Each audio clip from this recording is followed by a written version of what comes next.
सुबह के 7 बज रहे थे। डीएम अनीता तिवारी की लाल साड़ी सुबह की धूप में चमक रही थी। एयरपोर्ट का रास्ता लंबा था। उनके पति की फ्लाइट का समय नज़दीक आ रहा था। सिविल लाइंस के बड़े बंगलों से निकलकर उनकी सरकारी गाड़ी तेजी से दौड़ रही थी। अनीता के चेहरे पर शांति थी। वो आज एक आम पत्नी की थी, सरकारी अफसर नहीं। तुम जल्दी जाओ, मैं बाद में आ जाऊंगी, अनीता ने ज़रा रुक कर कहा। पति चिंतित था, पर समय की मजबूरी थी। एक पासिंग कार को रुकवा कर वो चल दिए और डीएम अनीता तिवारी अकेली रह गई अपने ही शहर के हाईवे पर। गाड़ी स्टार्ट नहीं हो रही थी। कई बार ट्राई किया बट नो लक। बॉनेट खोला तो इंजन गर्म था। लगता है मेजर ब्रेकडाउन है, वो मन ही मन बोली। समझ गई कि अब घर नहीं जा सकती। मैकेनिक चाहिए था। आसपास देखा, कोई गैरेज नज़र नहीं आया। ऑटो रिक्शा का इंतज़ार करने लगी। 5 मिनट बाद एक पुराना हरा पीला ऑटो तेज़ रफ्तार से आया। हाथ हिलाया और ड्राइवर नरेश ने ऑटो रोका। उसकी आवाज़ में सम्मान था। कहाँ जाना है मैडम? मेरी गाड़ी ख़राब हो गई है, कोई मैकेनिक मिलेगा? अनीता ने पूछा। नरेश ने गाड़ी की तरफ देखा। हाँ मैडम, पास में ही शर्मा जी की दुकान है, बहुत अच्छा काम करते हैं। ऑटो में बैठकर अनीता सोच रही थी, आज का दिन अजीब शुरू हुआ था। पहले गाड़ी ख़राब, अब ऑटो में सफ़र। ज़िंदगी में कभी ऑटो में सफ़र नहीं किया था, आज पहली बार चल रही थी। सिविल लाइंस की डीएम। नरेश धीरे चला रहा था। बातचीत शुरू हुई। मैडम, आप कहाँ रहती हैं? नरेश ने पूछा। सिविल लाइंस में, अनीता ने जवाब दिया। नरेश की आंखें चमक गई। वहाँ तो बहुत बड़े लोग रहते हैं। अनीता मुस्कुराई। हाँ, कुछ तो रहते होंगे। रास्ते में ट्रैफिक था। नरेश बात करता रहा। मैडम, आजकल पुलिस वाले बहुत परेशान करते हैं। उसकी आवाज़ में दुख था। हर दिन चालान काटते हैं, गरीब आदमी की कमाई सब ले लेते हैं। अनीता चुप रही। वो जानती थी कि पुलिस की समस्याएं क्या हैं, लेकिन आज वो एक आम नागरिक की तरह इस शहर को देख रही थी। कितना चालान काटते हैं? उसने पूछा। 2-3 हज़ार रोज़, कभी 5,000 भी कहते हैं। तेज़ चला रहे हो? मैं हमेशा धीरे चलाता हूँ। नरेश की आंखों में आंसू थे। अनीता को समझ आया कि ये समस्या कितनी गहरी है। वो रोज़ फाइल्स में पढ़ती थी, आज सुन रही थी। आगे सिग्नल था, रेड लाइट जल रही थी। नरेश ने ऑटो रोका, इंतज़ार करने लगे। अचानक एक पुलिस की गाड़ी आई। 3 पुलिस वाले उतरे। अनीता तिवारी की सांस रुक गई। इंस्पेक्टर कमलेश आगे था, शिवम कुमार और सिद्धार्थ उसके पीछे। तीनों का चेहरा कड़ा था। कमलेश ने हाथ उठाया। रुको। नरेश घबरा गया। ऑटो रोका। कमलेश पास आया। कागज़ निकालो। आवाज़ कड़ी थी। नरेश ने कांपते हाथों से कागज़ निकाले। कमलेश ने देखे, कुछ देर पढ़ता रहा, फिर बोला, 10,000 का चालान। नरेश का चेहरा पीला पड़ गया। साहब, क्या गलती हुई है? कमलेश हंसा। तेज़ चला रहे हो? नरेश ने विरोध किया। साहब, मैं सिर्फ 40 की स्पीड से आ रहा था। कमलेश का चेहरा लाल हो गया। जवाबी लड़ता है। एक जोरदार थप्पड़ नरेश के गाल पर पड़ा। आवाज़ गूंजी। अनीता तिवारी का दिल तेज धड़कने लगा। शिवम और सिद्धार्थ हंस रहे थे। कमलेश ने इशारा किया, इसे बाहर निकालो, ऑटो तोड़ दो। अनीता तिवारी को यकीन नहीं आ रहा था। ये वही शहर था जहां वो डीएम थी। यही वो पुलिस थी जो उनकी अधीन काम करती थी। शिवम कुमार ने ऑटो का दरवाज़ा खोला। मैडम बाहर आए। अनीता तिवारी चुपचाप उतरी। नरेश रो रहा था। साहब, ये मेरी रोजी रोटी है। कमलेश ने फिर मारा। चुप रह। सिद्धार्थ ने लाठी निकाली, ऑटो पर मारने लगा। शीशे टूटने की आवाज़ आई। हेडलाइट चकनाचूर हो गई। सीट फट गई। नरेश गिड़गिड़ा रहा था। साहब, मेरे बच्चे भूखे रह जाएंगे। कोई सुन नहीं रहा था। अनीता तिवारी का खून खौल रहा था, लेकिन वो जानती थी कि अभी कुछ बोलना खतरनाक है। पास ही पत्रकार तरुण यादव खड़ा था। वो सब कुछ रिकॉर्ड कर रहा था। ऑटो का ढांचा बिखर गया था। नरेश जमीन पर बैठकर रो रहा था। कमलेश अपनी जीत पर खुश था। अनीता तिवारी से रहा नहीं गया। तुमने इसका ऑटो क्यों तोड़ा? आवाज़ शांत लेकिन कड़ी थी। कमलेश मुड़ा। अनीता तिवारी को देखा। क्या कहा? अनीता तिवारी ने दोहराया। तुमने इसको ऑटो क्यों तोड़ा? अब तुम्हें इसको नया ऑटो दिलाना पड़ेगा। कमलेश की आंखें चौड़ी हो गई। वो हंसने लगा। ये साड़ी वाली मैडम मुझे सजा देने की बात कर रही है। तीनों जोर से हंसने लगे। अनीता तिवारी का चेहरा शांत था। अभी हंस लो, बाद में जेल में रोना पड़ेगा। कमलेश का हंसना रुक गया। गुस्सा चढ़ा। क्या बोला? उसकी आंखें लाल हो गई। इस ऑटो वाले को छोड़ो, इस मैडम को पकड़ो। शिवम कुमार और सिद्धार्थ ने अनीता तिवारी का हाथ पकड़ा। नरेश चिल्लाया, मैडम को छोड़ दो, इनका कोई कसूर नहीं है। कमलेश ने नरेश को धक्का दिया। भाग यहाँ से। अनीता तिवारी को पुलिस की गाड़ी में धकेल दिया गया। पत्रकार तरुण यादव सब रिकॉर्ड कर रहा था। उसका कैमरा चल रहा था। वो समझ गया था कि ये बड़ी खबर है। एक मासूम औरत को बेवजह गिरफ्तार किया जा रहा था। उसने चुपचाप गाड़ी का पीछा करना शुरू कर दिया। लॉकअप की थाने पहुंचकर अनीता तिवारी को अंदर धकेल दिया गया। कमलेश ने रजिस्टर में लिखा, आरोप पुलिस का अपमान, सरकारी काम में बाधा। शिवम कुमार ने पूछा, नाम क्या है? अनीता तिवारी चुप रही। सिद्धार्थ चिल्लाया, नाम बताओ। अनीता तिवारी ने शांति से कहा, अनीता। कमलेश हंसा। सिविल लाइंस की मैडम पुलिस से लड़ रही है। रात भर यहीं रहोगी, कल कोर्ट में पेश करेंगे। अनीता तिवारी को लॉकअप में डाल दिया गया।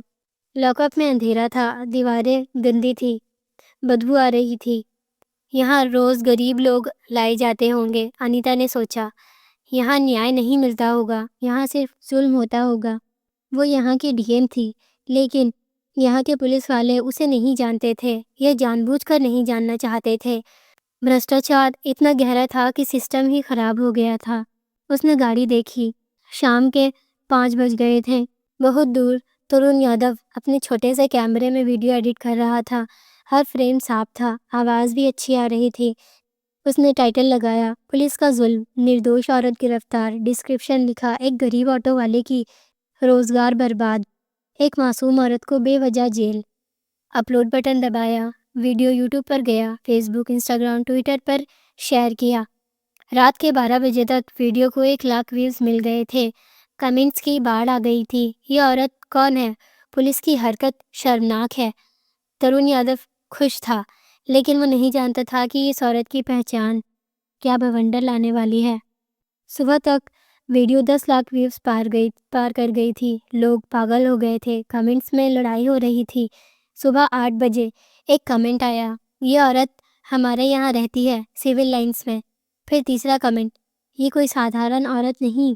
और फिर सबसे अहम कमेंट, ये डीएम अनीता तिवारी लगती है। तरुण यादव का हाथ कांपा। कमेंट पढ़कर फिर से पढ़ा। गूगल पर सर्च किया, डीएम अनीता तिवारी। तस्वीरें आई, वही चेहरा, वही आंखें, वही अंदाज। तरुण यादव की सांस रुक गई। उसने शहर के डीएम को गिरफ्तार होते हुए फिल्माया था। ये सिर्फ खबर नहीं थी, ये भौचाल था। उसने तुरंत वीडियो का टाइटल बदला, शहर के डीएम को पुलिस ने किया गिरफ्तार। डिस्क्रिप्शन अपडेट किया, डीएम अनीता तिवारी साधारण कपड़ों में थी। पुलिस ने नहीं पहचाना, गिरफ्तार कर लिया। यह है हमारे सिस्टम की सच्चाई। न्याय टैग लगाए गए, my DM arrested, #justice for DM, #police brutality. Video फिर से वायरल होने लगा। हर मिनट हजारों व्यूज आ रहे थे। सुबह 10 बजे तक पूरा शहर जान गया था। न्यूज़ चैनल्स ने खबर उठाई। सोशल मीडिया पर तूफान था। #जस्टिस फॉर डीएम ट्रेंड कर रहा था। लोग सड़कों पर आने लगे। पहले 10 लोग, फिर 100, फिर 1000। सबके हाथ में मोबाइल था। सबकी जुबान पर एक ही बात थी, डीएम को रिहा करो। पुलिस स्टेशन के बाहर भीड़ जमा होने लगी। मीडिया की गाड़ियां आने लगी। वकील भी आ गए। थाने के अंदर हड़कंप मचा हुआ था। कमलेश, शिवम कुमार और सिद्धार्थ घबराए हुए थे। उन्होंने वीडियो देखा, कमेंट्स पढ़े थे, समझ गए थे कि बड़ी गलती हुई है। कमलेश की जान निकल रही थी। रात को जो औरत उसे साधारण लग रही थी, वो शहर की सबसे बड़ी अफसर थी। बाहर भीड़ बढ़ती जा रही थी। डीएम को रिहा करो के नारे गूंज रहे थे। पत्थर फेंके जा रहे थे। दिल्ली से फ़ोन आने शुरू हो गए थे। राज्य सरकार ही हिल गई थी। चीफ मिनिस्टर को जगाना पड़ा था। होम मिनिस्टर की नींद खुल गई थी। सब एक ही बात कह रहे थे, जल्दी से डीएम को रिहा करो। दोपहर 12 बजे एसपी थाने पहुंचा। उसका चेहरा पीला था, पसीना छूट रहा था। सीधे थाने के अंदर गए। कमलेश, शिवम और सिद्धार्थ सर झुके खड़े थे। एसपी चिल्लाया, ये क्या किया तुम लोगों ने? कमलेश की आवाज़ कांपी। साहब, हमें पता नहीं था। एसपी ने जोर से थप्पड़ मारा। पता नहीं था? अपने डीएम को नहीं पहचानते हो? एसपी ने लॉकअप की चाबी मांगी। अंदर गए। अनीता तिवारी शांत बैठी थी, आंखों में तेज था। एसपी ने सलाम किया। मैडम, बहुत माफ़ी चाहता हूँ। अनीता तिवारी उठी, कुछ नहीं बोली। एसपी ने दरवाज़ा खोला। मैडम, आप बाहर आइए। अनीता तिवारी बाहर आई। तीनों पुलिस वाले सर झुकाए खड़े थे। एसपी ने कहा, मैडम, इन तीनों को तुरंत सस्पेंड कर रहा हूँ। अनीता तिवारी ने पहली बार मुंह खोला। आवाज़ शांत पर निर्णायक थी। सस्पेंशन काफ़ी नहीं है।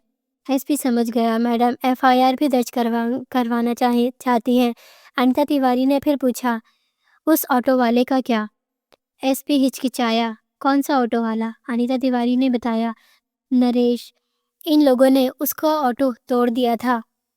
एसपी ने नोट किया। मैडम, उसे नया ऑटो दिलवा देंगे, सरकारी खर्चे पर। अनीता तिवारी ने सख्ती से कहा, सिर्फ ऑटो नहीं, उसे हर्जाना भी मिलना चाहिए। एसपी ने हाँ में सिर हिलाया। जो आप कहें मैडम। अनीता तिवारी ने थाने से बाहर जाने की तैयारी की। एसपी आगे चला, दरवाज़ा खोला। बाहर हजारों लोग, भीड़ ने तालियां बजाई। डीएम साहब जिंदाबाद के नारे आए। मीडिया दौड़ा, रिपोर्टर सवाल पूछने लगे। अनीता तिवारी ने हाथ उठाया। भीड़ शांत हो गई। उनकी आवाज़ साफ और तेज थी। मेरे साथ जो हुआ वो रोज़ हजारों लोगों के साथ होता है। उन्होंने कहा, फर्क सिर्फ इतना है कि मैं डीएम हूँ। अगर मैं साधारण औरत होती तो कोई वीडियो नहीं बनाता, कोई विरोध नहीं करता, मुझे न्याय नहीं मिलता। उनकी आवाज़ में गुस्सा था। ये सिस्टम ही खराब है। गरीबों को परेशान करना इनका अधिकार बन गया है। लेकिन आज के बाद ये बदलेगा। जो भी पुलिस वाला गरीबों पर जुल्म करेगा, उसे सज़ा मिलेगी। भीड़ चिल्लाई, डीएम साहब जिंदाबाद। अनीता तिवारी ने एक और बात कही, उस ऑटो वाले नरेश को न्याय मिलेगा, उसे नया ऑटो मिलेगा, हर्जाना भी मिलेगा। भीड़ खुश हो गई। तरुण यादव भीड़ में था, उसका कैमरा चल रहा था। वो खुश था, उसकी वजह से न्याय मिला था। अगले दिन कोर्ट में भीड़ थी।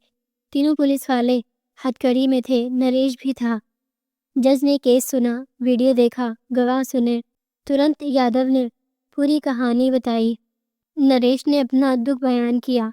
सबूत सामने थे। वीडियो में सब कुछ साफ था। जज का फैसला आया। इंस्पेक्टर कमलेश को 2 साल की सज़ा, शिवम कुमार और सिद्धार्थ को 1-1 साल की सज़ा।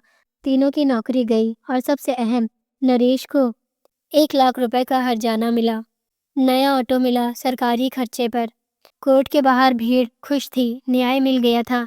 नरेश रो रहा था, खुशी के आंसू थे। डीएम मैडम ने मेरी ज़िंदगी बचा ली। तरुण यादव का इंटरव्यू हो रहा था। ये पत्रकारिता की जीत है, सच की जीत है। ये किस्सा सिर्फ एक डीएम की कहानी नहीं था।